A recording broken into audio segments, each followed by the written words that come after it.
Well, the snow we picked up last week has done a very quick disappearing act, and we've got a murky, mild, misty Monday morning underway. A live view taking you up to Fremont, where you can see that some fog has started to develop. Downtown Grand Rapids, looking out over the Ford Freeway, and of course the Medical Mile. Temperatures across the region this morning are well above freezing, so pavement on area roads will be wet instead of icy. A little bit of light drizzle and light rain spotty across the area. The heaviest of the rain now shifting off to the east from Flint, Ann Arbor over toward the Detroit area, and points off to the south.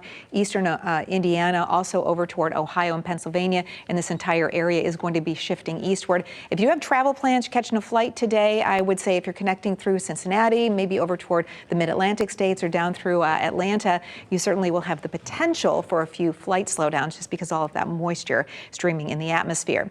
So overall, what are we tracking for you? Well, it's going to be a weather roller coaster ride this week. The meltdown continues today with the unseasonably mild air around. The morning rain, drizzle, fog giving way to breezy, drier air building in this afternoon.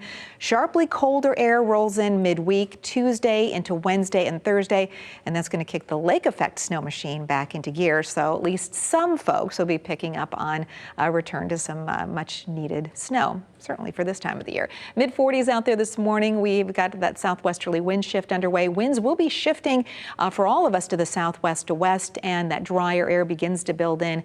Winds will be on the increase as we head through the afternoon hours. Then, as the cooler northerly winds start to take over, especially during the day tomorrow, we notice some flurries and light snow showers starting to develop. Tomorrow, nothing particularly heavy, though, with temperatures back down into the 30s. We could be looking at some icy or slippery travel conditions starting to develop once again. By Wednesday, we've got some upper level support that's going to be rolling through, and that will energize those snow showers. So I do think Wednesday could end up being a day for tricky travel across the region. Temperatures in the 40s widespread. You can notice upstream the northern part of North Dakota, Grand Forks, and International Falls, Minnesota, looking at those temperatures that are down into the 20s. And with a shift in the upper level steering winds or jet stream, we're going to be noticing the jet stream buckling back to the south, and that acts as that conveyor belt for that cold Canadian air to stream in. The core of the coldest parked overhead on Thursday, when many of us won't even see a high temperature of 20 degrees.